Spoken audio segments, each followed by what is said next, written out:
Hey everyone, just want to encourage you to find us on your listening platform and give us a rating. Anywhere you listen to that has a rating system, go on over and give us a rating and maybe leave us a review. Let us know your thoughts.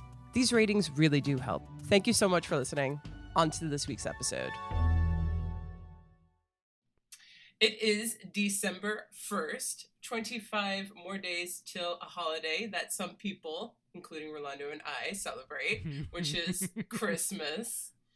And when it comes to Christmas and Christmas movies and the ever-dominating Christmas season that we are all victim to at least seeing whether or not we indulge in it, Christmas movies are a huge one. And among the Christmas movies is one particular movie that is such a cult film that it gets aired 24 hours straight around Christmas Day. And I feel like people either love this movie or hate this movie. So where do you stand on the love-hate relationship to this film? Ambivalent. Oh, so you're just indifferent? I mean, borderline hate.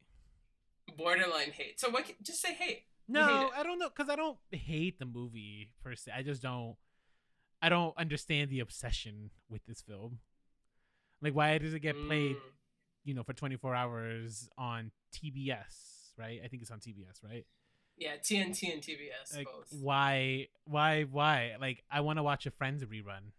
Why? That's another obsession, though. That I don't understand this obsession, but I totally get this one. Well, obsessions are. That's called syndication, weird. Though. At least it's not like the same movie for 24 hours. Well, yeah, but it's also like one day a year, whereas Friends is on every single. I mean, day. Same argument on USA and Law and Order SVU. Yeah, well, hey, there's plenty of things get overplayed, and this one only gets overplayed on purpose for like 2 days a year. It's too much. I mean, it's not that big a deal for me. It kind of is.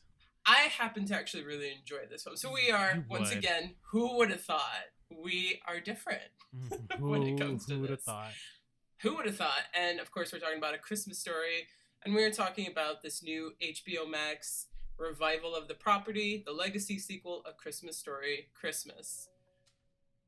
Yep, we're talking about it. I'm Nicole. And I'm Rolando. And this is Remakes, Reboots, and Revivals. An original podcast about unoriginality.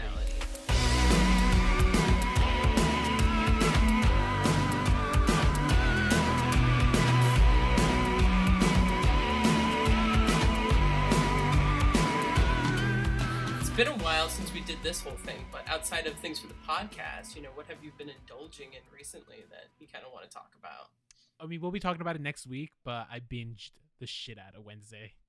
Oh, yeah. Really? Already? Eddie and I, Eddie put it on, and I didn't think I was going to be as into it as I became.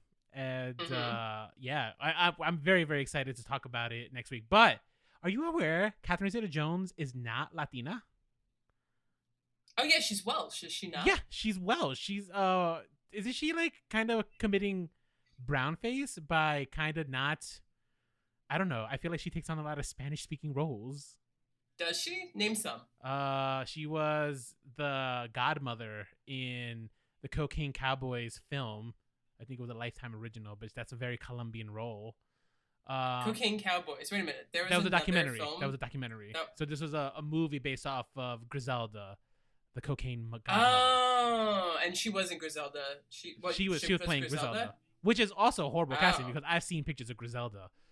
The lady who played Yolanda in Selena should have been playing Griselda. Yes. Okay, right, but she's too busy playing maids and murderers. Right, so. Exactly. Who else? What? So we'll be talking about that because I do have Morticia a little bit too because I think they coded her a little bit to be Hispanic. I know Luis Guzman, who is Gomez, is definitely Latino. Right? That's interesting too. But because ever since Raul Julia took over Gomez is now established as a Latino Actually, character. no, before that, apparently in the comic strips, it was always established that they have Latin backgrounds. Wow, well, not in the television show. Not in the television media show, representation. Yes, so... but I never really considered Morticia to be. So it's interesting. I haven't seen it, so I'm excited. I think I know what you're talking about because she was also in The Mask of Zorro. The Mask of Zorro, that's another one where... Technically speaking, I've never seen that film. Spanish, but Spanish in Texas is just she she's a little bit brown facing, in my opinion. So I'm just saying, Okay. I will be talking about that for sure next week. I'm super Yeah. excited. So, guys, if you're already listening and you guys want to like write in your opinions on whether or not you think Catherine Zeta-Jones is brown facing, by all means, DM us, email us, let us know. I want to hear from you guys, because I think it may be problematic, just a little bit, because Netflix was like touting this as like the Hispanic Addams family. And I was excited until I found out. I was just like, wait a minute, Eddie's one who broke the news. But isn't that's more of Jenna Ortega, though, I would say. And Luis Because Guzman. But no. No. Most the average person definitely sees Catherine Zeta-Jones. We're gonna drag Catherine Zeta-Jones. And they definitely thinks that. I mean, I guess her name isn't very, very Hispanic, but she has like a very, very ambiguously ethnic look, and there's nothing wrong with that, right? Like, I'm just saying. But I mean, I knew she was Welsh, but I guess most people would make that assumption about her. But Traffic. That's next week. We should just like copy and paste this for next week. Wait, Traffic. I remember that movie. She wasn't Hispanic in that, was she? Yeah, she was. Wasn't she? Wasn't she Mexican? Or Bolivian? I don't remember that. It's been a long time since I've seen Traffic. So. Well, anyway. Oh, and Eddie is here, guys. Eddie is here. Hey, Eddie. Came a little late, but here nonetheless. We're preparing the audience for next week of Catherine Zeta-Jones and her brown facing. Well, but we will talk about that next week. Have you guys ever watched a show called The Hustler? The Hustler? Yeah. Anyway, it's a game show called The Hustler where there's 5 people and they're all competing for money and for trivia, but among one of them is this person, the hustler, and all these facts are being given about their life, and they're pretending to not be the hustler, and they're trying to win the money, and if they can get away playing the game uncaught, they win. But the whole game is that everyone's trying to figure out who amongst you is the liar. Isn't that like The Mole? I've never seen The Mole. Okay, that also got remade by Netflix. Might be. It was I wanted to be on the reality TV show, but I was a child, and I wanted to be the mole. Well, I actually think if you watch it, it's on Amazon. I mean, it might be broadcast on network TV, but I watch it on Amazon. I think you would be quite good at it, Rolando. Thank you. So I think you should do it. I do it. like social deception games. I'm actually. Yeah, I love social deception. Yeah, games. Eddie and I are going to PAX this weekend, and literally we're going to be doing the social deception con area, living it up. Nice. Oh yeah, no, it's tons of fun. That's why I love to tell the truth. All those kind of like shows where it's like someone's not who they said they are. But anyway, we're not here to talk about that either. We're here to talk about A Christmas Story. I prefer talking about anything else, to be quite honest. So I actually asked Rolando. Most people either love that movie or they hate that movie. Are you on either one of those sides, Eddie? So growing up, I didn't care for this movie. Ambivalence. I didn't care for this movie growing up. I was always playing, especially during Christmas time. They do a 24-hour A Christmas Story marathon. Yeah, so as we talked about. I think I've literally seen the movie throughout the whole day, like little bits and pieces. Because one Christmas, my sister had it in the background, and it would just play it for all the time that we were together. So I didn't like it as a kid, but I liked it as an adult. As an adult, I was able to appreciate it. It's so interesting though, because when you both say that you didn't really like it, what you're saying is that you didn't like the fact that it was on constantly. No. And nothing about the actual film. I mean, itself. Yes, a little bit. Like, it's being forced onto me. Yes, and that is annoying. I would agree. Like, but that's not the film's problem. Well, yeah, and I think it's society's what problem. I didn't like as a kid was a voiceover narrative. Yeah. When someone narrates a story like that, I was not a fan of that for some reason as a kid. Yeah. I just like it annoying me. No, I agree. I know what you mean. Yeah.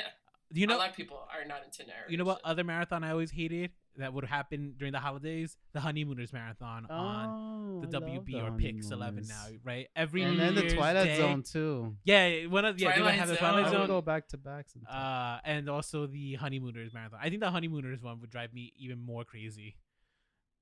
Yeah, I never really watched or cared for the Honeymooners, so that's never bothered me. Have you watched it, or were you like forced to watch it or something? No, Rolando? it's just like you know what it is. It's just like sense. If it happened on a weekday, right, and I was a kid, it's like, yo, where's my Pokemon? Where's my Sailor Moon? Where are the shows that I want to watch? Why am I being subjected to this? True. Okay. Well, so Christmas Story. Just a little bit of background here. Do you guys know who Gene Shepherd is? No. Well, Gene Shepherd, he was a famous person back in 70s and 80s. He was a storyteller. He was a humorist, according to Wikipedia. Mhm. He was a radio, television personality, a writer, and an actor. So he was just kind of like famous for talking. And this is like before, I don't know. This is before when like there was actually a phrase for this, which was also called like a monologist, where you would go and like watch someone talk. And it was different from stand-up comedy. It's kind of like the equivalent of like a one-person show Wait, now or whatnot. You watch him just talk? Yeah, Oh. They're called podcasts now. You don't watch them. they are exactly. It's so these things are still around, but they've taken different forms, or YouTube shows or whatever. Yeah, monologist. It's not a term that's used anymore, but even though he's not referred to as one, I think that's what he was. And he's actually like a very what's that word? He's inspired a lot of people. Jerry Seinfeld said that like his whole comedy is based off of and inspired by Gene Shepherd and whatnot. So he was kind of like one of the early guys that have inspired a lot of people that we all know in his style and whatnot. So what's the difference between a stand-up comedian and monology, which is basically a monologue? Do you know who Garrison Keillor is? He's like the guy who does like he's got like the voice and he hosts a Prairie Home Companion. And he like talks really low and monotone. I know Prairie Home Companion. Yeah, so and he's hosts it, right? But like he also just goes up and he tells stories. He's also referred to as like a humorist, so he's not. It's like he doesn't go up there and just say nonstop jokes, right? Mm. He's more so interested in telling a story, and if it makes you laugh, that's great. But that's like it's different. Mm. So he's kind of Gene Shepherd was kind of like that. I'm trying to think. I mean, do you know who Spalding Gray is? Okay, we can just move on. I have no idea who We can any just of the move people. on, yeah. That's what, so that was his thing, though, right? So it actually, if you think about the fact that, like, if you've seen A Christmas Story a bunch of times, you've probably seen the name Gene Shepherd because A Christmas Story is actually based on his life, and it's semi-autobiographical. And it's the reason why this Christmas Story is just kind of seemingly a bunch of vignettes is because it's all of these stories. It's based on all these different stories and stuff that he would tell. And also, the person that narrates A Christmas Story is Gene Shepherd. So, just a little bit of that. So that's a narrator. 1983. Yes, 1983. You're going to be shocked to hear this, Orlando, but it was an amazing year in film. It was actually just an okay year. Oh, that is. I am shocked. Wow. In my opinion. Actually, if you were to look at the top 10 films in 1983, I think so many of them are like, what the fuck movie is that? And it's crazy because like A Christmas Story was not in the top 10, and yet everybody knows that movie. Nobody remembers the top 10 highest grossing films other than like Flashdance and Return of the Jedi. Okay, well, I mean, here are some. Mr. Mom. No, Yeah. I feel like is that Michael Keaton? There you go. Yes. Oh, okay. I remember that movie. Well, that's excellent. Do you know a movie called Staying Alive? Is it the sequel to Saturday Night Fever? Saturday Night Fever, directed by Sylvester Stallone. Yes. Octopussy was number 6. Yeah, that's James Bond. Yeah, War Games was number 5. War Games? What are they called? These are bops. These are these are true American classics. I feel like people. It's not like people talk about these films on a regular basis, though. I don't know. Sudden Impact was number 7. That one I don't know. Yeah, so I don't know. I prefer Deep these Impact. are like deep. Yeah, that's what she said. These films are just like they just. I guess they aren't talked about, or at least marathoned on TNT the way, say, A Christmas Story is. When Christmas Story came out in 1983, it was a mediocre success, and it's definitely become more and more successful with every year. And it's, I would say, a cult film too, because it's like that's why I say you either love it or you hate it. I feel like that's also one of the definitions of a cult film, and it's also that not everyone loves it, but the people who love it, they fucking love it, kind of a thing. I don't know. I feel like the people who love this, and I may get canceled for this, but I feel there's a strong correlation between MAGA and people who like A Christmas Story. I'm sorry. I'm just saying that. You're just throwing that out there now. No, I've thought about it long and hard, and I think there is a strong. It's like a Venn diagram. It's a huge, I huge want to see this Venn overlap. diagram. It's I want you to share this graph with me, and I want to see your research, sir. But it's interesting because if you think about it, like this movie was made in 1983. This is, Ronald Reagan was president. I think MTV was just like coming out. The world was pretty different. And yet this movie is about looking at an even simpler time. Christmas in 1940, right? Before we even entered the war and whatnot. So it's just such an interesting like relationship that it has. Wait, what even though war? This is What do you mean? What World war? War II. Wait, World War II was after the 1940s. But sorry, before we the entered, 1940s. No, it was during it. We entered it on officially December 7th, 1941. Wait, shut up. I thought it was in the 30s that we entered the war. Is that when the As war Americans, started? no, we okay, did not. Okay, there you go. Wow, all my history friends in trivia are now like, this is why you're terrible at history. Yeah. It's My father was born the day before we entered the war. Oh too, wow! so Was he that's why was he like automatically drafted as an infant, basically? As an Is that how it infant, works yes, in this he was, country? yes. It's like, we're in war. Your baby's born. Great, 18 years. Countdown right now. Yeah. Yeah. So this movie, it's pretty simple. It's about a family. It's about the Parker family. Mainly, it's about Ralphie. Ralphie is the eldest son. His little brother's name is Randy, of Mrs. Parker and Mr. Parker, the old man. We never really know their names. And it's set in Indiana in December 1940, and Ralphie's just telling you all these different things of what happened that he remembers from that very memorable Christmas year. The big overlying thing, too, is that Ralphie's biggest desire is that he wants a Red Ryder carbine action 200-shot range model air rifle. Mm-hmm. That's what he wants for Christmas.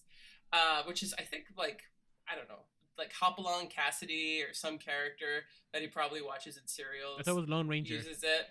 Lone Ranger, there we go. And yeah, he thinks it's cool, and he really wants it. And everyone keeps telling him the famous line, which is, "You'll shoot your eye out, kid." Right. So most of like all of these skits are kind of like about like his desire for it and him to like push for it in his family, and him getting rejected or people telling him that line over and over again, and him losing all this hope that the only thing that he really cares about he's not going to get, mixed in with like things that are happening to his friends, things that are happening to his family, blah blah blah. And that's what makes this film, I think, unique, and I think that's why some people like it and maybe others don't, is that it is kind of like just a bunch of random scenes. And in that sense, I would refer to it as what I call a hangout movie. I think some movies are more interested in just kind of like, you hang out with these characters and you build a relationship with characters instead of having an overarching story that, is getting served in every single scene. And that's why I think people like this movie too, is because it's a hangout movie and you just like hanging out with these characters that you have a relationship with. Why? Why do we like hanging out with these characters? Well, because they're characters at the end of the day, right? They actually have like these personality quirks.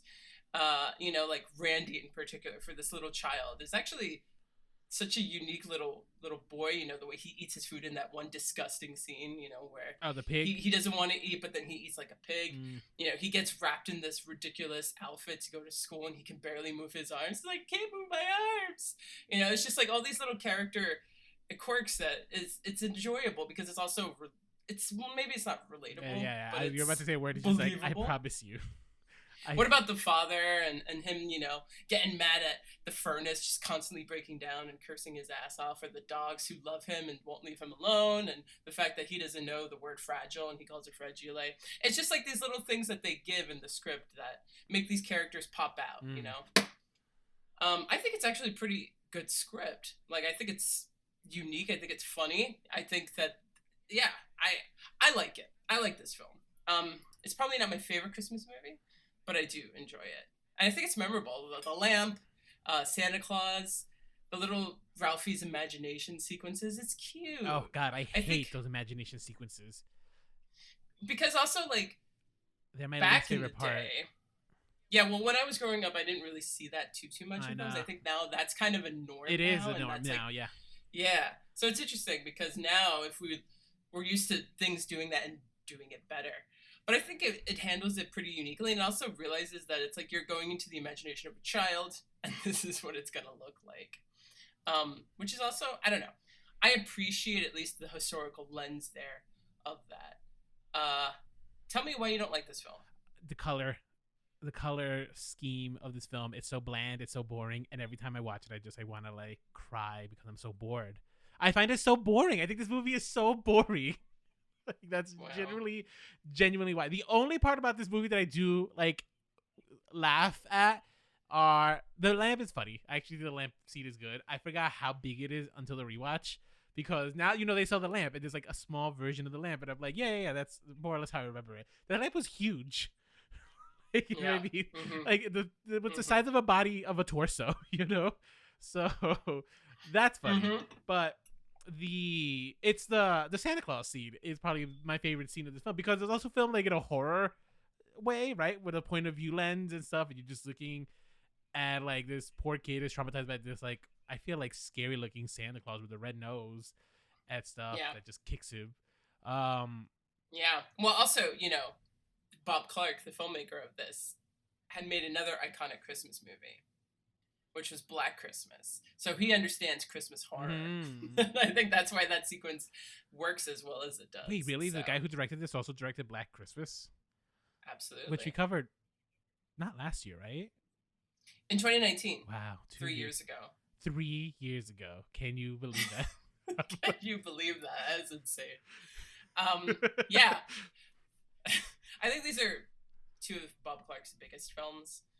He also directed Porky's. Oh, I like Porky's. Oh, you like Porky's? Yeah, that's fine. It's like raunchy and stuff, and now as a little kid, like, it's just like nudity. That's what yes. That's what this movie needs. Just maybe raunchiness. It's too vanilla. It's too, and I guess I'm not a fan of just vignettes. I'm just not. Maybe. Like I just maybe. Like it's like I get it. He wants a toy, and did he have a crush on the teacher? No. Okay, then why are we harping on the teacher so much? Who's harping on the teacher? Him. Like, all his fantasy scenes, always, like, a lot of his fantasy scenes, there was like a big fantasy sequence with his teacher. Well, it was the praise. Like, he's a kid, and like, but you have to understand, this is something that he loved, and he was so excited about doing this particular project because he wanted to share what he loved, and he thought because he put all his heart and soul in it, he was gonna get an A. Yeah. And then he gets like, you're gonna get your eye shot on it, and he's gonna like crush. He's gonna crush because he was hoping that everybody would be celebrating how excited he was to write this and how he really wants this particular gift. That's actually kind of a relatable scene, because I think, have I said this on the podcast? Like, when I was like in second grade, the teacher we were supposed to write like spooky stories for Halloween, so I wrote one about Jell-O, right? Like the Jell-O, almost like the Blob type of thing. And I was so excited to share it with the teacher and stuff, and like share it with the class. And she gave me like, I think a C probably or something. And she's like, Jell-O isn't scary. And I was like, what? This is. I was so mad at her. I'm just like, she never played D&D. Yeah. No, I was so mad because I was just like, this isn't supposed to be just scary. It's supposed to be scary funny. Like, it doesn't mean second grade. Sister Ann, you're probably rotting in hell right now, Sister Ann. That's awful, but that's how I feel right now. Yeah, I mean, in this moment. It's a little rough to like completely, shit on a child and say Jell-O's not scary. I know. So I feel you for that. Yeah. So I guess now I relate a little to that character. Otherwise, it's just that color scheme, man. I'm just so, every time it's just so bland. But that's the thing. It's like watching I don't know Milk if a color Toast. scheme is a reason to not like a film. That's why I don't like black and white movies. They're too gray, in my opinion. And yet, I remind you, every time we watch a black and white movie, you usually prefer the black and white film to the remake. It depends. It depends on the movie. Which one was your favorite Star is Born again? The Lady Gaga one. I think I said I prefer the next one. Next would be the original because it was the shortest one. By like almost an hour. It's color, then it's runtime. Yeah. These are the things that matter. I mean, yeah, I think it's actually really relatable how your imagination gets the best of you and your fantasy gets the best of you, and the hopes and like the unrealistic in terms of an adult's perspective, outlook on life, like the way that Ralphie thinks that nobody's catching on to him, or the way that he lies in certain situations. Like when Flick is outside with his tongue stuck the teacher knows exactly who put them to it, and she's like, whoever did this is responsible for it. And Ralphie and Schwartz are looking around like, yeah, whoever did this, because it's totally not us. She knows exactly that it's them, Right.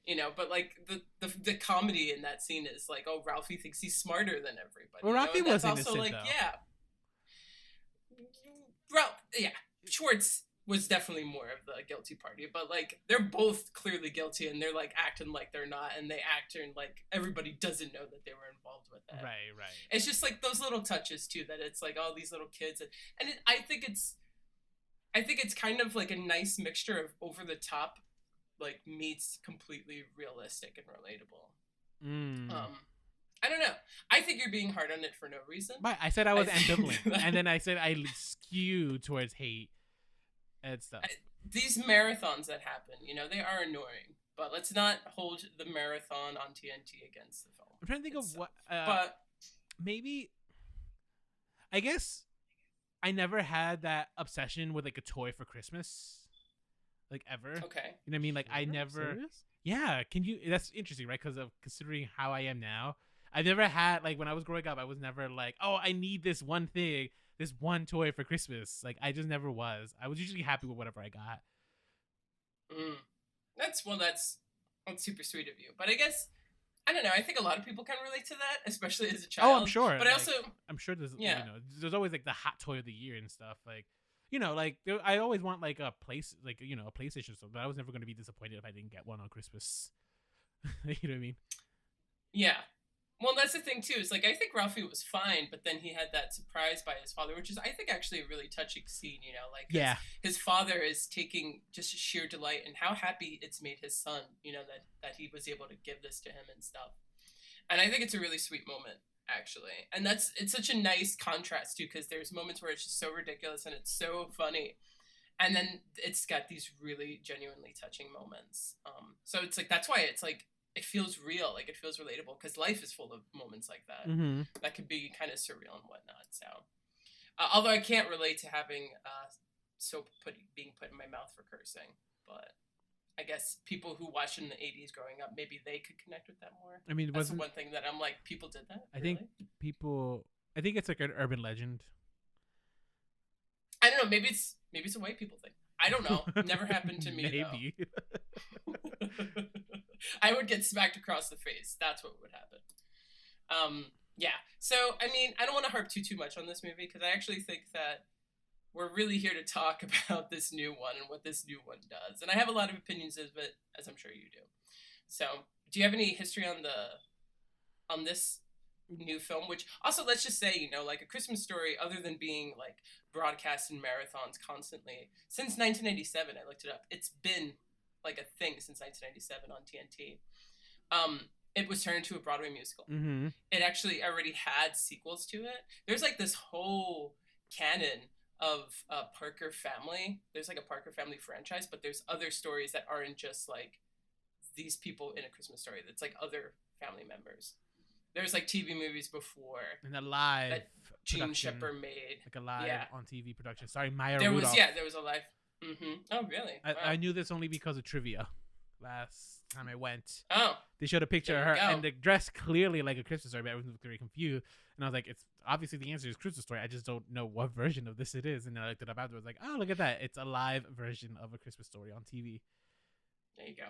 This isn't the first sequel to A Christmas Story. No, Christmas Story 2 was a direct to video. And it's also on HBO. So how dare they call this the first legacy sequel when it's not? I know. Well, actually, was A Christmas Story 2, I never saw it. Was that Ralphie and his family? Honestly, I never saw it either. Come on, I barely like the first one. I would have watched. I would have sit through the sequel. Yeah, I mean, I don't know. So no, I don't know if it was. I had to assume it's part of the Parker family. I would assume too. Peter Billingsley though is on it, and Peter Billingsley, we should say, played Ralphie. And he's playing Ralphie again, which is why I guess this one constitute more as the official one, or the retconning of the Christmas Story canon, like they did for other properties. Yeah. So there was something. Go ahead. There was a sequel, like a couple of years when Ralphie was 15, and having to do of him wrecking his father's car. Oh, Then I think it was that. Yeah, but it was a brand new cast, right? yeah, probably. Did this kid Yeah. ever act again? What do you mean? Peter Billingsley? Yeah, he did. Yeah, of course. He's a producer director. Of what? He was in Marvel. It's part of the Marvel Cinematic Universe in What? Iron Man and Spider-Man. He was in Iron Man. Yeah, this. Oh, I don't. Yeah, he needs to wear a bell because I have no idea who he is. That way I could just recognize him or something. He makes not one impression on me whatsoever. Every time he enters the scene, be like, "Oh, hey, look, it's Peter Billingsley." It's like, who is that? Yeah. I don't know who that is. So this movie was announced in January 2022. So I don't know if they were already well into production or when they announced it, but it seems that has to be the only thing that happened because there's just no way they made a movie between January 20 of this year and had it out. Unless they were working off of the backs of slaves, which I wouldn't put past Discovery Warner Brothers, to be quite honest. It's how much content they're trying to just roll out constantly. Because I feel like this is like the, like what, 8th or 9th HBO Max original we've had to like cover this year. Really? Maybe. Wait, name some others. I mean, Disney Plus. I like remember. Disney. all You're of right. them. Disney. Maybe There I'm were a thinking Disney lot. Plus is maybe they're the real slave. Who else have we done? We haven't done much HBO Max. Gossip Girl. That was last year. Gossip Girl. Okay, Yeah, I take it back. don't- I take back everything I said. But apparently, this was announced in earlier this year. The film's dedicated in memory of Darren McGavin, who played Ralphie's old man in the original film, who died in 2006 at the age of 83. And it was shortly after the official announcement of the film that Peter Billingsley was cast to reprise his role as Ralphie as an adult. Much to the happiness of, I guess, the fanboys of this film. His mother. Really, are there fanboys of this film? I mean, if they're watching it like on Christmas Day, I have to assume. Julie Haggerty was cast as Mrs. Parker because Melinda Dillon, Yes. she had retired from acting in 2007. Ugh, I know. What a bummer. How What a bummer. does that? How do you go about like just saying that I retire as an actor? Like I thought you just don't get roles anymore. No, some people leave the industry. Yeah, some people like straight up leave and say, "Don't even like. I don't want to be bothered." You know. Yeah, But it's like I have thoughts about the recasting of that role, but I'll save it for when you're done with your spiel. okay. Wow, this is wild. Okay, yeah. Principal photography began in February of 2022. So they in Hungary and Bulgaria. So Oh my gosh, Barbarian was shot in Bulgaria. yeah, well, you know, I like feel the like tax Bulgaria is, incentives like- for yeah, like Estonia, like all those Eastern European countries have like Yeah, it's better than huge New tax Jersey. incentives for Yeah, making movies yeah. and stuff. So yeah, there you go. Well, I guess they did. They really packaged this film up in under a year. Good for them. No excuse Yeah, on seriously. our end. You heard that, Nicole? No excuse on your short film anymore. Don't tell anyone I have a short film. It's supposed to be a secret. God. Yeah, okay. So they, it's so interesting because I feel like I saw the first trailer for this like a month ago. Like it was a very short promotional period for this, and they just announced it, and then out it came, and I've not really heard too much about it. Like it's not something that I think people are either dying to watch or talking a lot about. Did it just come out? It just So I came hope- out, right? It came out before Thanksgiving. Oh, Yeah. before Thanksgiving. How much before? Well, I got 70. I think it came out the same day as Disenchanted. Sorry. I got Wow. 78 on Rotten Tomatoes. It has a 78% on Rotten Tomato, which is And Google users Okay. 89. Like this movie. yeah. Interesting. Cause I mean, I know we talked about it earlier. But how many Rotten Tomatoes reviews are there? Like 12. for streaming now? Like I think streaming is like usually gets at least like 30. So the At least 30. Okay. How many? Eddie's checking it out, but I think that what's been, and we talked about it at the beginning of the show, but like what's been hogging a lot of the spotlight for streaming has been Netflix's Wednesday.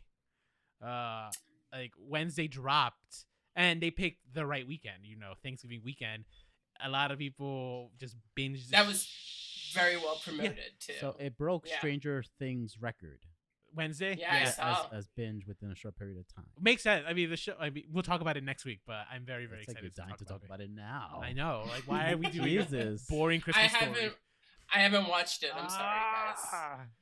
Sorry, we can't. We have to wait just a couple more days. It's muy Um, bueno. Yeah, I can't believe it that it broke that. Yeah.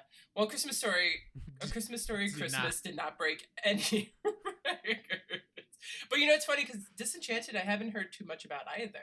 So I don't know. Maybe it was Disenchanted, just a though, bad. I guess I guess it depends on your For You page, right, on TikTok. Yes, Like, okay. it's all Mhm. very, very dependent on you. So they must know that I was probably gonna watch this because like I got a lot of stuff about people talking about Disenchanted and like you get it stuff. It was cute, right? More or less what we just thought. It was just like cute. I like Yeah. it more than the original, but Did you see what I shared from Letterboxd? I just thought it was the best review ever. Where it was like Amy Adams could do Joker, but Joaquin Phoenix could never be Giselle. I did see that. Yes, that was hilarious. I thought was you- just like, I best thought you wrote review that, like- ever. I was just like Nicole. I wish I wrote that. You got to say that fire content for Um, the podcast. girl. Yeah, right. All right, let's talk about A Christmas Story Christmas. Why? It's 33 years after the events of Christmas Story. Ralphie is now a grown adult. He's living in Chicago with his wife and 2 children. It is December 1973, and he wants to be a writer. Of course he wants to be a writer, because as we know, the whole original film was narrated by him, so at one point we know he does indeed become a writer. That's not true. Yeah. You what assume do that he was a mean? writer at the beginning of A Christmas Story? I just assumed he was just a guy talking. That's also part of the irritation. It's just like, you're not of importance, man. Why am I hearing your story? Well, the moment that you introduce that Ralphie becomes, or at least is an aspiring writer, you kind of have an idea of where the rest of the film is going to go. Oh. If you've seen A Christmas Story. I mean, 1,000,000%. Like, I think once I saw that he was an aspiring writer, in the first beat of the story, I was just like, well, I know how this is going to end. Yeah, pretty much. Like, oh god. It's like, Yeah. So this movie begins with the death of Ralphie's father, and it pretty much is the inciting incident, and now he has to go back home and spend Christmas with his mother. mm-hmm. And I guess the quest for Ralphie is to make it the best Christmas ever. That's like what the whole movie is based on, is that now he has all this pressure to live up to the standard that his father set when he was young about making Christmas just the best and making it the best Christmas that you can have. Now, And it's a- which in retrospect, did his father really ever make it the best Christmas ever? No. Yeah. No, also it's like all of his memories are from that one Christmas. So it's like, I guess, that one Christmas was this iconic. It was that toy, I guess, right? Like, you get that Yeah. one toy, all of a sudden it's just like the greatest Christmas Yeah, ever. The greatest Christmas. My father did it on purpose. I mean, that's the only thing. I'm like, okay, yeah, his father did buy him the gun and made this whole thing out of it, and it meant a lot to him. So I guess that's it. But also that whole, like, the character's quest of him having to make it the best Christmas ever felt just so anticlimactic and felt so forced, because it also just didn't feel real. I was like, really, is this the best that we have to give him as kind of like this thing that he has to now? It's like this thing that he has to go out and achieve. Well, I don't know. It felt kind of flat for me. so that's the kind of That's- quest that he gave himself. But the real No, he didn't give himself that. no, he kind of no. No, His mom, you're mom. right. No, His mom. mom. gave His it. mom. And gave but it we're, to we're him, yeah. all forgetting too. His father just died. Yeah, His mom, it's grieving. right, is deciding I am not gonna grieve during this time. during period. this time. I'm going to celebrate Christmas with my family. Yeah. And then in turn, she puts this on her eldest son to make this the best Christmas, knowing that she's not going to have the energy to do it. She's Right. not, right? She's counting on him, okay? And mind you, he's 40-something years old, right? So he's had many Christmases with his dad, right? So he must have had incredible Christmases, because you're not going to be like, my dad is the best Christmas guy just by one experience. But they only show the So we're- flashbacks of the one movie. I know, Yeah, I but know, that's the I thing. know, but All- we can't get stuck there. We have to think out. But that's the think thing, more. like, but why do I have to think more? The movie should make it believable for me. I shouldn't have to like interject that myself. I don't know. I feel like they say these things, but the way that it came across felt pretty flat in terms of I don't really feel the connection here. Well, or I don't feel this for Ralphie. I also, but you got to keep in mind the other main storyline here is that he has to write his father's obituary, and that's Yes, kind of that- the big struggle. Which I actually do. I thought should have been more of his struggle, Well, like throughout the whole thing, instead of like the pressure to but make wait, it. No, but I think thought him so too. using, but I think him using like trying to make this the greatest Christmas ever was just him trying to avoid having to deal with the grief of his father and writing that obituary, right? Like it's not like Okay. they're not separate. All right? Like does that make sense? I don't know. No, I mean, Like he like I don't agree so with you think they're kind of like one and the same, is what you're saying. I'm saying that he was trying to put up all these blockades in the way of him writing this obituary, because in the obituary also, he's an inspiring writer. The obituary is like kind of he's dead. Like this is how people will remember him and stuff with these words that I'm writing.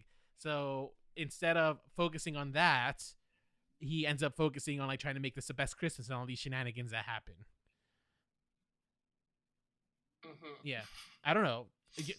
What, Eddie? You don't agree? Well, It's funny because we saw this. We didn't see this movie together. We saw this separately. Oh, So, okay. That's interesting.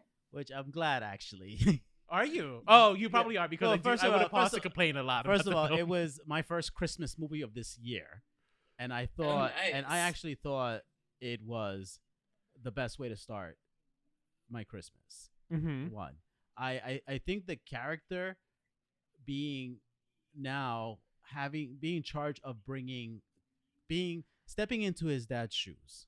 This is what it really is. It's Christmas is the medium he's working with, but it's actually him stepping in the role of being now the man of this family, the patriarch. yeah, and stepping into and now being asked to step in his dad's shoes, right now they're Christmas shoes, right, and realizing song. right and realizing that maybe they're bigger than what he thought, and he's not just fitting into this.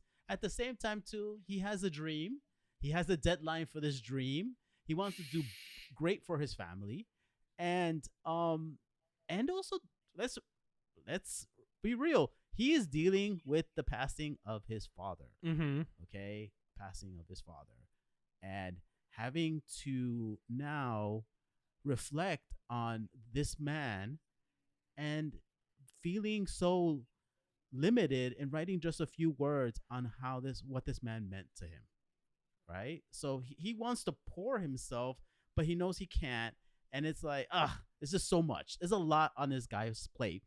But I think what gripped me the most about this character, Ralphie, as an adult, it was that he just did his best on being a dad. Mhm. I enjoyed watching him being a dad, and I was just thinking, I think I was a dad. Like if I would be this kind of dad. Just trying to like make these best moments, trying to be funny and failing, trying to make up stories to capture their imagination, at the same time too knowing that I'm exhausted, and just like how am I going to do this? All this time is how am I going to make this a happy time, not only for my family and whole, but for my kids. Give them the wonder and excitement that I had, because this is what my dad did for me. Yeah. I mean, I cried. I gotta tell you right now. Oh. Honestly, I cried. I didn't. Okay, but- cried because this is this. did not either. Because this is also too. I took this kind of like personal too, because this is like having my father pass away. When I as an adult, my father was just like this, in the essence of how Ralphie sees his dad, as he always made Christmas the best for all of us. Interesting. So it was like seeing Wow. that. My seeing that father was always like, made me make Christmas the best. He always made me do all the decorating and stuff. And now my mom does it too. So I guess I don't.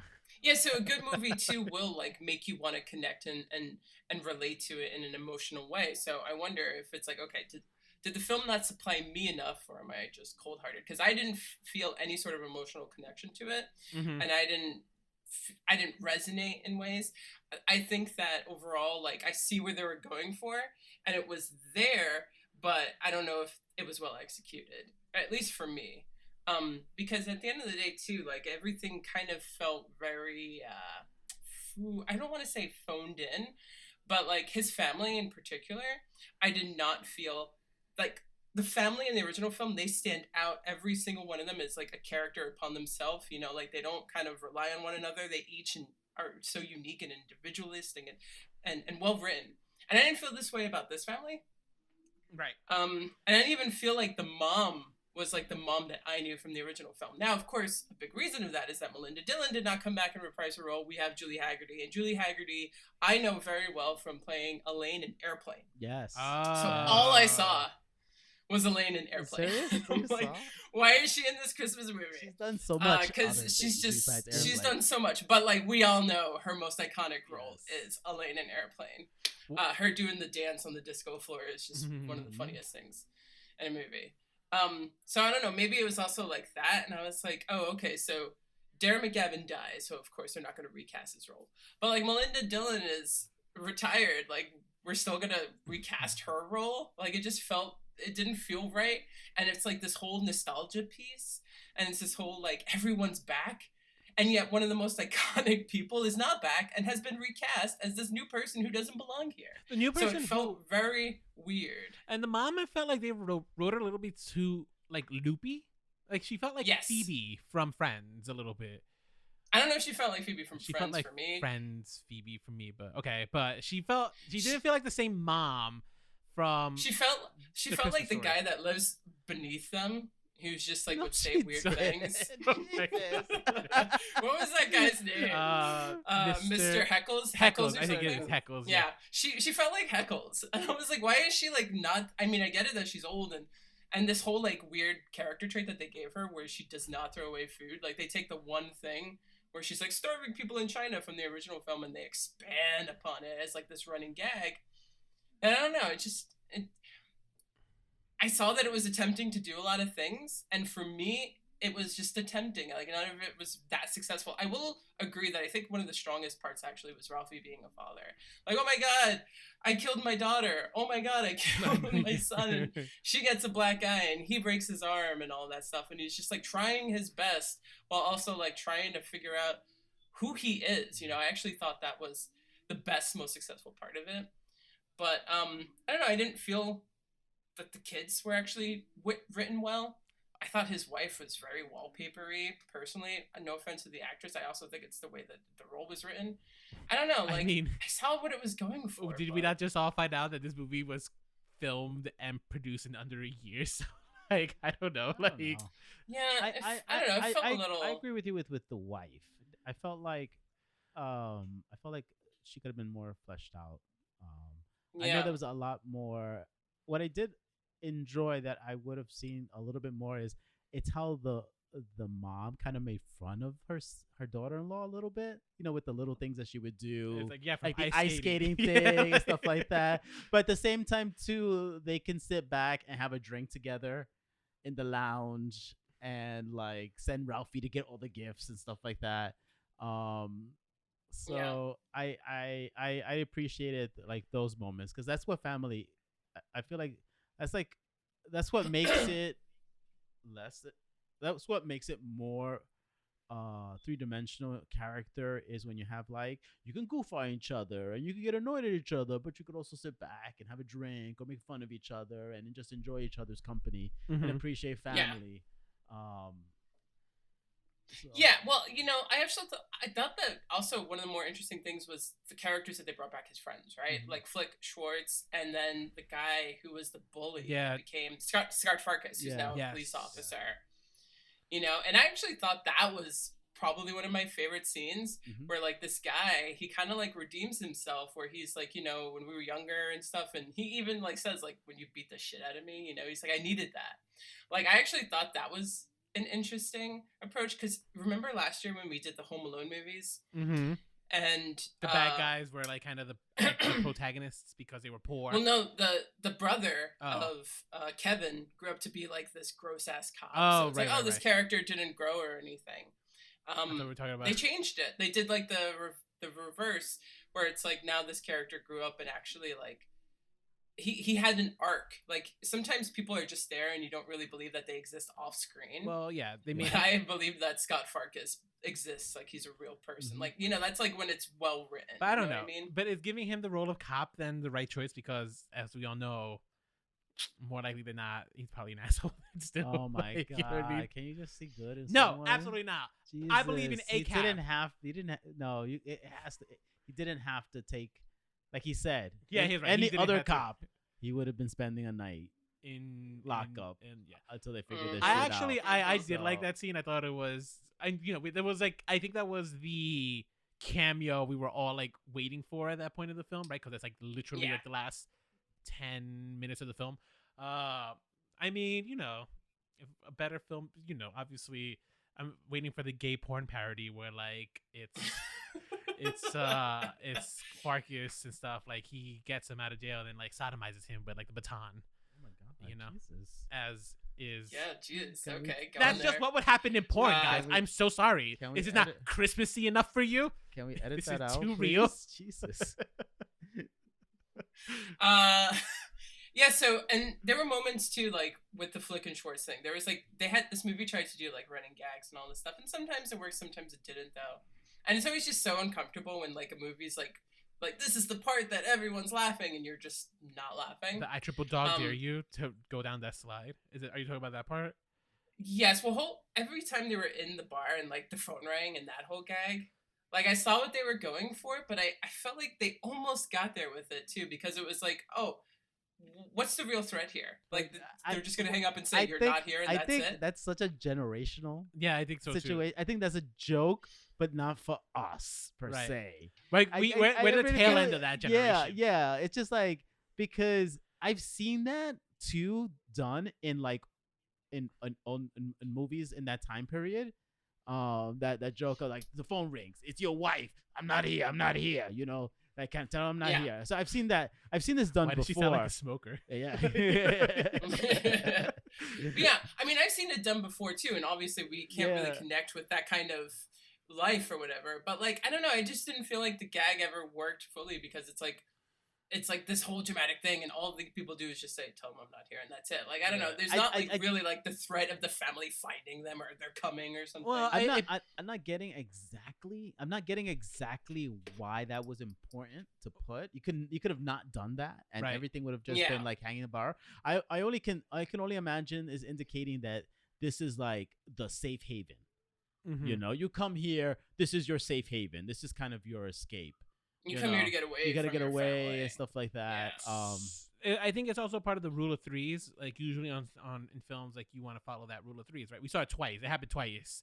It's like it needed to happen the third time. At which point this should be a payoff to that joke, which there wasn't. So I don't know if it Mhm. got cut in the editing room or they just forgot about Exactly. it in this Yeah. rushed Well, production. this is also a film that, like, follows the classic storytelling model, very traditionally. So when you establish things, you want to pay them off. And there were a couple things that didn't really necessarily feel paid off. So I don't know. It just, for that, like, it was a little clunky. So- and to Rolando's point, and maybe it was rushed. Yeah. Well, the other one thing I was going to point out is because I happened to walk in on Eddie, I think during the scene when is it not Farkas? The guy goes down the slide, and then the other guy comes running to him and be like, "Are you okay?" It felt like such a love and tender moment. I was just like, "Oh my god, are they gay?" And they weren't, and I was just like, "Oh, I don't care." Then. Like, Yeah. Yeah. Well, I also feel like, obviously that's like the moment that's supposed to compete with like getting your tongue stuck to an ice pole. which it doesn't. That was so And silly and contrived. It didn't. It did. I agree with you there. It's like that's actually getting your tongue stuck to an ice pole is legitimately terrifying. Just going down a rackety old like slide. Okay, whatever. But then also like the whole gag of all of like the drunk people doing it too was like, and like there were just non-stop shots of people, crashing into things, and I was just like, this is not. Why am I watching this? This isn't funny or amusing, or I'm not like, oh hey, all these people. and that's the Oh, no. halfway point of the film too. Yeah, and also like a bunch of those characters come and spend Christmas dinner with him, and I didn't really understand why. His Like, friends. It didn't really need to. Why would they come and spend Christmas dinner? Like it just, I didn't Well, really feel like he now- had that established friendship. Like the film wasn't about these friendships, and then you're like, oh yay, they're gonna all spend Christmas together. It's like, oh, why are you here? Well, I mean, Like, I don't his even know father just enough died. about Like, them. I'm sure they were just Yeah, like, this he was- needs a company.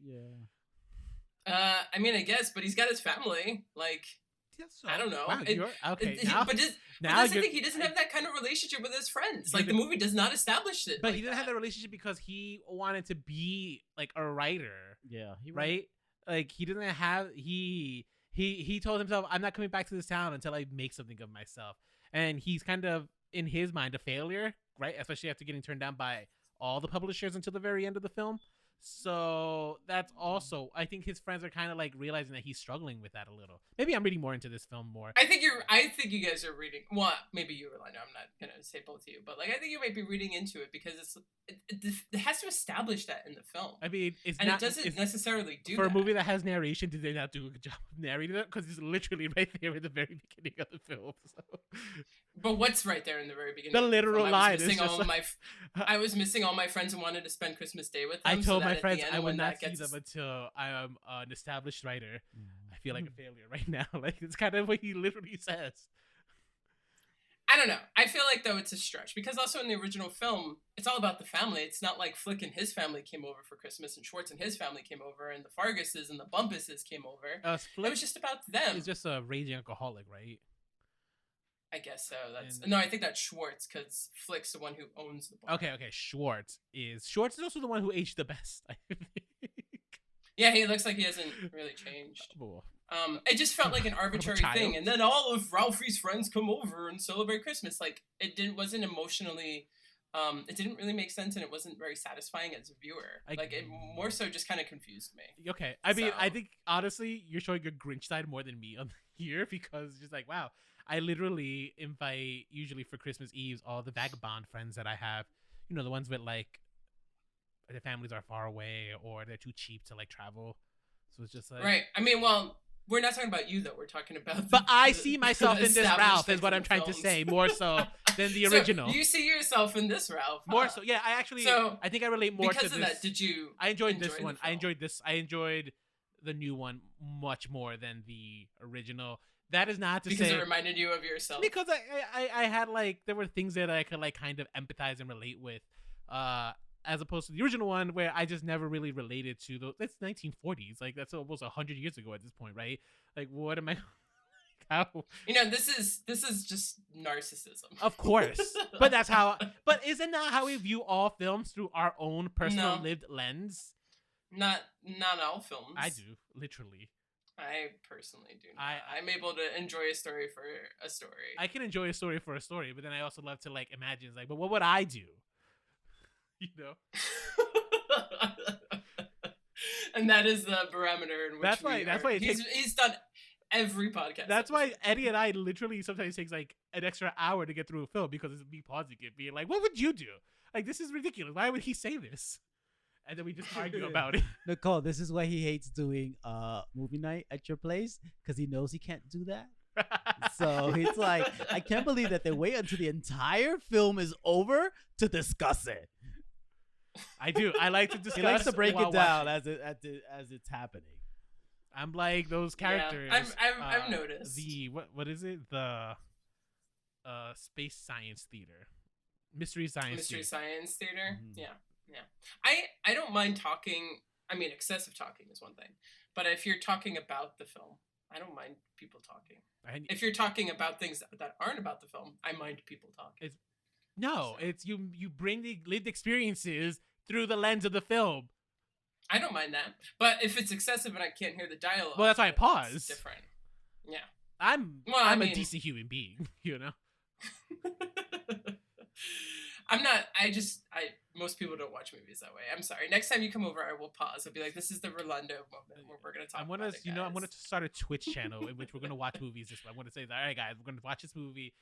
But halfway point, let's talk about it. Not halfway point. What do you? I'm usually the first act. I have already like 3 talking points. Oh, so each act you do it. Yeah, it's like literally as something happens, I pause and stuff and be like, "She got out of bed weird. Let's talk about it." Exactly. Sometimes as banal as that.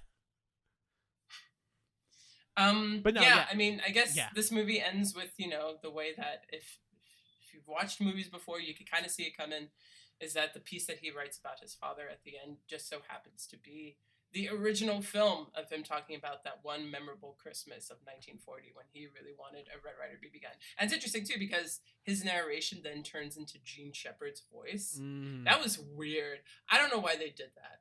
I guess like to really like if you don't get what's happening, you know, for the kids in the back of the room, we'll turn it into Gene Shepard's voice. But like, did they? I don't know. I didn't really feel like they had to do that. And also that shot that like, you know, where it like transitions on the street in 1973 and then it turns into 1940 felt a little weird too. Was it me? Because the way it ended, I was like, oh, that's it, that's the ending. It felt very abrupt, but also like weirdly done. I mean, anybody else feel that way? I didn't feel that way. I felt cheesy. So it's just like, oh well, of course. As the kids call it, Cheese chuggy, City. you know. But I didn't. It didn't. I guess it didn't surprise me that much. The voice changing, yes, I found it a little jarring. I will agree, but it wasn't. It wasn't that. I don't know. I saw what they were going for and stuff. I'm just like, okay, why would they think that he has more, like enough to create a syndicated piece? And how does this little town have that kind of pull that like this little story is going to get like a syndication nationwide? That's more. Those are the more questions that I have that I was more curious about. Being like, it's just like, oh, that's good. We could have just ended it there, right? He didn't need to get the syndication piece. Like that could have been his motivator, being like, oh, maybe I can do this. I want to keep trying and stuff.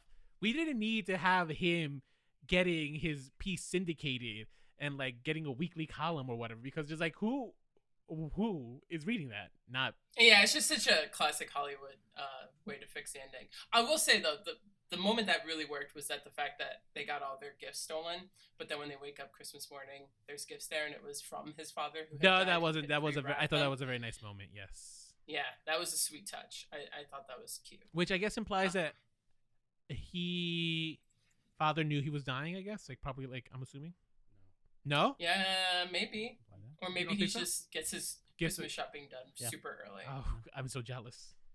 That is not me. That's me. Are you?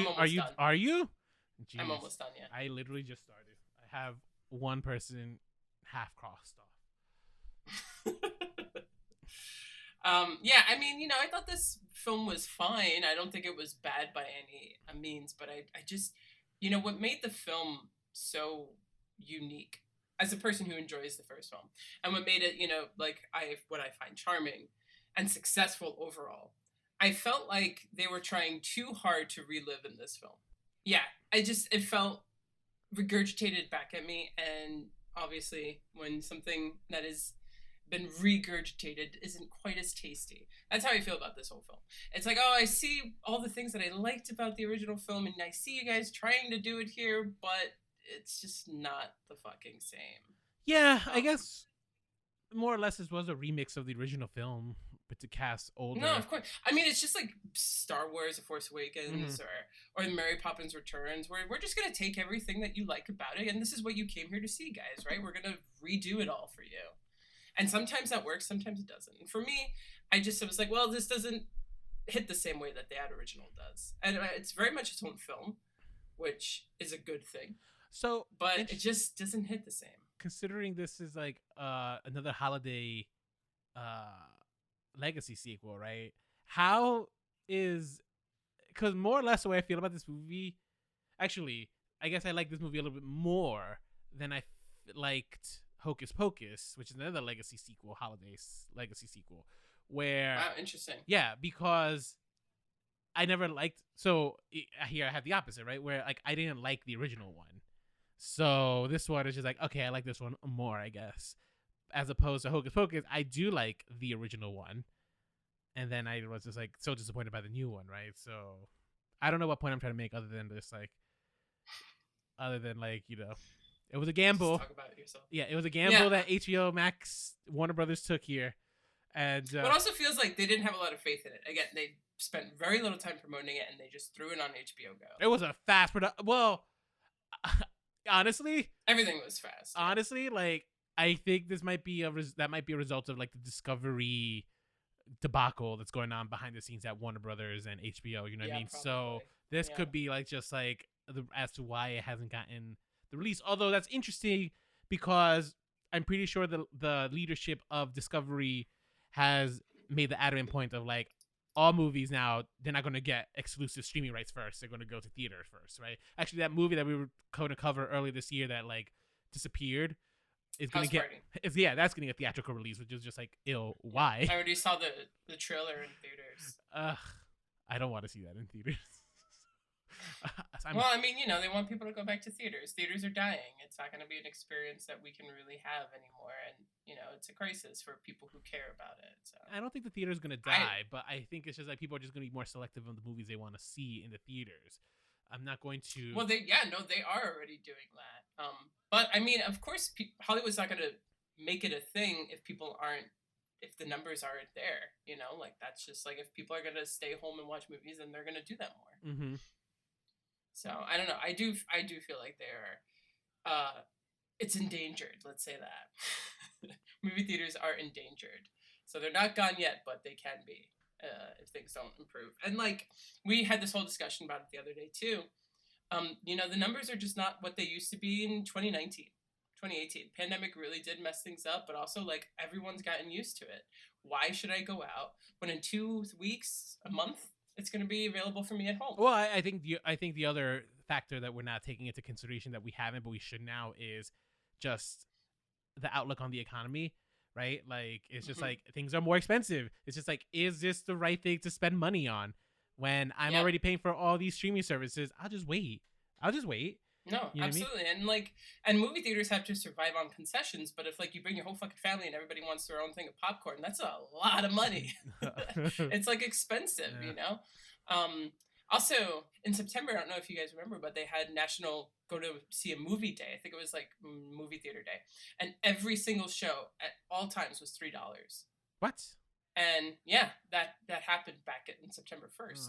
And I think they should do that again because like people fucking went. Like it's clearly, a financial thing where it's like nobody can afford $12 to $14 tickets. Like, I mean, they can, but like I don't think people are happy about it. And I'm of the belief that a theater ticket should never be over. It should not be a double digit. Oh. I think that like movie theater tickets have always been, for the longest time, incredibly affordable, which is also why people love going to the movies, is because it is an affordable experience and it's like changing, and it shouldn't. And that's a big reason why people aren't going to the theater. That sounds like that's an economics and issue there, where it's just like, all right, but that's why the Lord gave us streaming. It is the Lord that gave it to us, indeed. The Lord works in mysterious ways, and He worked through the people who gave us streaming. Well, at the end of the day, too, Merry the Christmas. movie industry is very based in economics and stuff, and like money means a lot. Money talks in this industry, so. But it sucks just because these are all the contributing factors as to why. Would you have watched this in the theater? Yeah, I would have watched it in the theater. I would have, because also like I would have been think so sometimes if I had seen this movie with other people who maybe found it funny, then maybe I would have enjoyed it more. Maybe I wouldn't have been looking at this film like, this film's not funny. Because also I'm watching it alone. And if I don't find it funny, it's awkward. But when you see like a comedy and you see it in a room full of theater, like a theater full of people who are loving it and laughing, it's a very enjoyable experience. Even if you don't find the movie that funny, like it's an enjoyable experience. I think we can agree on that, right? I mean, I had to sit through Little Nicky and I walked out because people were laughing. I was just like, y'all are stupid. And I was high. And I was just like, no. Maybe it's because you were high and you're like, I can't fucking take this movie. Little Nicky is not a good movie. All right, let's the first and foremost. All right. That's actually a cult movie because some people love that movie. Ew. But yeah, it's like definitely one of his worst. The... But I do think that like when you're in a room full of people, like energy is contagious. And like movie theater energy and just enjoying and vibing with other strangers is, it's a great experience. So I love to have that experience. So yeah, I would have seen it in a theater. I would have seen it on a matinee or for $5, but I would have seen it. Yeah. So that's just, I'm a cinephile at the same time. So right. Maybe you shouldn't ask me that. Eddie, would you have seen this in a theater? Oh, I don't know. No, I think I would have waited for it to come. Yeah, I just feel like I know now. I'm not really watching drama, and I'm not watching holiday movies in the theater. Yeah, I agree. I don't think I will like. I think that I've way past that now. Oh wait, what about that new holiday movie with the guy from Stranger Things? Spoiler alert. What? Is it spoiler alert? I don't know what that is. I'm talking about the one with the guy from Stranger Things as like a killer Santa Claus.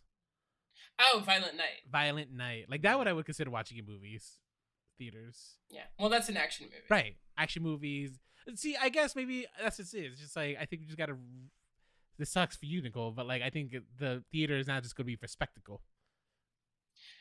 Yeah, no, that's clearly what it is becoming. I think all movies should be seen in a theater. No. But, oh my God, did you guys see Glass Onion? No, No. it hasn't come out on You Netflix didn't- yet. But it was released in theaters. That's a great movie to see in a theater. Girl, I was at home It's a watching huge Wednesday. spectacle. I don't know at what point did you not hear this. You can watch Wednesday at any time. You only had a week to see Glass Onion. I only had a holiday weekend of which we had to decorate trees. I was a busy man, recovering from like cooking on Thursday. Like I'm going to go to the movies to watch. You have a murder until mystery. tomorrow to see Glass Onion. They're gonna and take then it. it's They're gonna be take it out gone. of the theaters like after tomorrow. Yeah, unfortunately, yeah. All right. Well, my God. But it did pretty well. It was number 3 in the box office for having a limited release. It's gonna be on Netflix. in like a month. But it's worth seeing a movie like that on the big screen. Wait, why would they? So why are they taking it out of the theaters? Because it's a limited release. They want to make money, I guess. Wait. I don't know. Netflix does this thing where they release a movie need in 2 a theater. weeks at the very least to be in theaters for it to qualify for the Oscars? Because Maybe that's they the don't only reason. want to qualify it for the Oscars. I don't believe that for I don't one know. second. I'm pretty sure it's going to be a week only. I could be wrong though. Yeah, could be. I'm Maybe pretty it's sure gonna it be has 2 to be a weeks. minimum of 14 days on screen for you to qualify at the Oscars. There's no way. we'll see. There's no way you would just like not take the chance. We'll see if it's playing this weekend. But I'm busy. overall, what are your feelings about this movie? A Christmas Story Christmas. Oh wait, are you asking me or are you asking the audience? And audience, I'll wait for a response. I thought. Of course I'm asking you. I thought you were setting up like let us know in the No. I'm genuinely asking you. I enjoyed it more than the original, to be honest. It's not to say that it is going to be a movie that I'll revisit during the holidays because there's not many. I think the only one I will revisit during the holidays is truly A Muppet Christmas Carol. All Yes. other holiday movies I usually like if it's on, yeah, sure I'll watch it, but I'm not like I don't gravitate towards them. That's the thing. I guess the other thing is like this is an oversaturated market, like the holiday movie, because of Oh yeah. Hallmark Yeah. and Candace Cameron And Lindsay Lohan Caresses. and her big triumphant return to movies with this Christmas movie she's in for Netflix. Uh-huh. I haven't seen it. Yeah. I probably won't. Really? And nothing against Lindsay. Lindsay Lohan? That's not. But it's also a Netflix Christmas. They're basically like one step above Hallmark movies. I know. The Dolly Parton one was amazing. You What? saw the You Dolly Parton kidding? one, the That one was with the musical. So stupid. Oh, it was so terrible. was I loved the every worst second of it. movie. Oh Though. my god. It was so bad I couldn't believe what I We was recommended watching. that one to you, right? Because we were telling you how awful I it think was. so, yeah. Yeah. Like, when we covered for a Christmas sure. Carol. It was just like hard. this was a. But I mean, I love that kind of crap. I'm like, Oh. oh my gosh. I didn't like this film as much as the first. I think the first is a very good film. I think it actually deserves to be considered a Christmas classic, although I think that the marathons, I get it, it's a bit much. But as a movie, aside from all of that, I think it's very successful. And I actually think it's a very uniquely Christmas movie. Like, Die Hard's not really a Christmas movie. It just no, takes right? place I at agree. Christmas, guys. Yes, thank you. Like, Same thing yeah, with Batman like- Returns and Iron Man 3. Like, they're not Christmas movies. They just Yeah. take place during the I holidays. mean, at the end of the day, even Home Alone is like kind of like it's more about a kid defending his house from burglars. Like it's not really very Christmassy. Home Alone 2, though. It just takes place during Christmas. But Christmas Story is one of those like it's like a Christmas Carol. It's like even though It's a Wonderful Life, it's not really even about Christmas. I like the movies that really are all about the Christmas spirit and what like Christmas is supposed to be about. And something that, I think gets kind of like lost in a lot of things and lost in the true meaning of Christmas outside of the birth of Jesus and stuff. So I don't know. It's about family and being grateful for what you have and spending it, with love and with cherishment, So it was fine. It was fine for me. Mm. But it didn't hold a candle to the original. Yeah, I guess it's a good thing I didn't like the original. Where like this is just like, oh, For this new film, it's a good thing. yeah, because it just made me say, just like, okay, thank God, I enjoyed this one more than the original. Wait, Eddie, did you enjoy this one more than the original? Yes. Yeah, maybe it's like a Hispanic male thing. Why does it have to? Just because you both agree it's got to be a Hispanic male thing? Yeah. Yes, and a gay thing too. And a gay thing too, probably. I guess so, maybe. I don't know. I think I prefer, like, I watch a lot of older films too. So overall, I don't like these new films that just try to redo old films. It's like, I'll just take the older film. Just be your old film. Like, I don't like that template for a new film. You sound so old. It's like, you know. you sound like, I hate these little fast and flashy, whippy wappy, snappy movies they're making right now in Hollywood. These whippersnappers, yeah. Where's the So wait. Tinseltown stuff? Would you guys say that you enjoy these type of films then? No, Like, is this actually something that you I don't. like to indulge in? Eddie, would you say? No, because this is not so. Even though I enjoyed this one more than the original, that's a comparison. Is this going to be a movie I'm going to recommend ever? No, it's not. Like, you know what I mean? Like, let's be very, very. I'm going to be. I can't blunt believe here. you started the episode saying you were ambivalent when you're literally dragging how much and like you hate. I don't. That's the thing. I don't hate story. it, but I just don't like it.